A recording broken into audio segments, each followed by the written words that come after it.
কোথায় হারিয়ে গেলেন সসুরাল সিমর কা নায়িকা দীপিকা কাক্কর?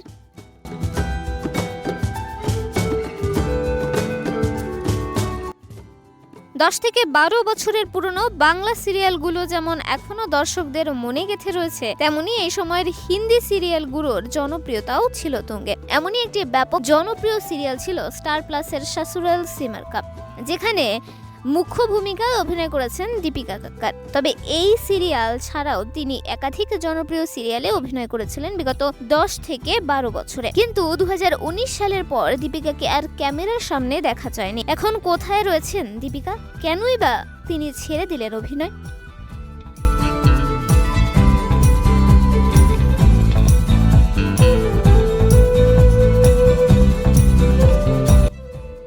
দীপিকা কাক্কর অভিনীত সিরিয়াল এবং টিভি শো 2010 সালে নির্ভরে তেরে নয়না দেবী সিরিয়াল নিয়ে দীপিকার অভিনয় জীবন শুরুটা হয়েছিল।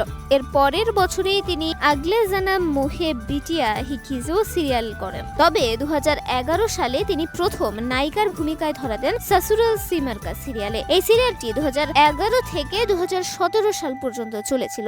এই সিরিয়ালটাই দীপিকাকে গোটা ভারতবর্ষে বিখ্যাত করে তোলে।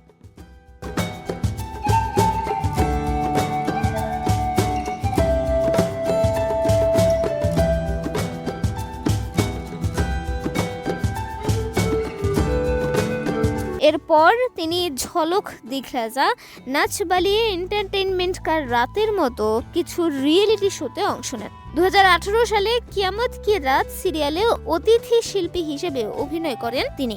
তারপর 2018 সালে বিগ বস সিজন 12 এর প্রতিযোগী হয়েছিলেন। এরপর 2019 সালে তিনি আবারও কাহা হাম কাহা তুম সিরিয়ালে মারফত অভিনয় দুনিয়ায় ফেরেন, কিন্তু সেই সিরিয়ালটি মাত্র 1 বছরই চলেছিল। 2020 সালের পর থেকে সোনাক্ষী আর অভিনয় দুনিয়াতে ফেরেননি। দীপিকা কাক্কর এখন কোথায়, কি করছেন? দীপিকা বর্তমানে অভিনয় ছেড়ে সংসার জীবনে মন দিয়েছেন।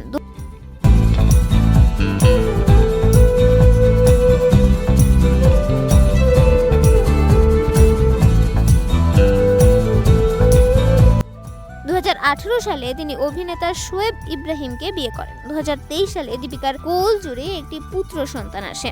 স্বামী এবং সন্তানকে নিয়ে এখন দিন কাটছে তার। সংসার জীবনে প্রবেশ করার সঙ্গে সঙ্গেই অভিনয় জীবন থেকে অবসর নিয়ে ফেলেছেন দীপিকা। আপাতত তিনি তার অভিনয়ে ফিরবেন না, এমনটাই সিদ্ধান্ত। তবে তিনি এখন সোশ্যাল মিডিয়া ইনফ্লুয়েন্সার। ইউটিউবে তার নিজস্ব চ্যানেল রয়েছে, সেখানে তিনি ফ্যামিলি ভ্লগিং করেন। বিতর্কে ভরা দীপিকা কাক্করের জীবন। পেশাগত জীবনে দীপিকা অত্যন্ত সফল একজন অভিনেত্রী, তবে বিতর্ক তার পিছু ছাড়ে না। একাধিক বিয়ে, নিজের সন্তানকে অস্বীকার করা এবং ইসলাম ধর্ম গ্রহণ নিয়ে দীপিকাকে আজও কটাক্ষ হজম করতে হয়। দীপিকা 2011 সালে রৌনক স্যামসনকে বিয়ে করেছিলেন, কিন্তু 2015 সালে তাদের সেই বিয়েটা ভেঙে যায়। 2018 সালে তিনি সসুরাল সিমর কাতে তার সহ অভিনেতা শোয়েব ইব্রাহিমকে বিয়ে করেন। তার জন্য হিন্দু থেকে মুসলিম হয়েছিল।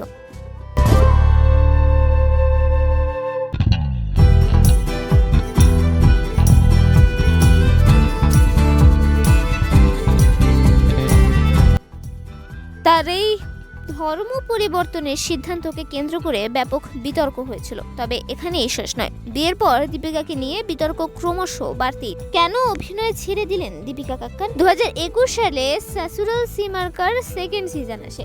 মাত্র 2 মাসের জন্য অতিথি হিসেবে অভিনয় করেছিলেন দীপিকা। তারপর পাকাপাকি ভাবে ছেড়ে দেন তিনি। আসলে শোয়েবের সঙ্গে বিয়ের পর ফ্যামিলি প্ল্যানিং করেছিল দীপিকা। তার প্রেগন্যান্সিতে বেশ কিছু জটিলতা দেখা গিয়েছিল, বেশ কয়েকবার মিসক্যারেজও হয়। অবশেষে 2023 সালে দীপিকা এবং শোয়েবের ছেলে রুহানের জন্ম হয়। প্রেগন্যান্সির সময় থেকে দীপিকা অভিনয় ছেড়ে দিয়েছিলেন। তার কথায়, আমি অনেক ছোট বয়সে কাজ শুরু করেছি, টানা 10-15 বছর কাজ করেছি। এবার আমি শোয়েবকে বলে দিয়েছি আমি আর কাজ করতে চাই না। এবার আমি সংসার এবং সন্তানকেই আমার পুরো সময় দিতে চাই।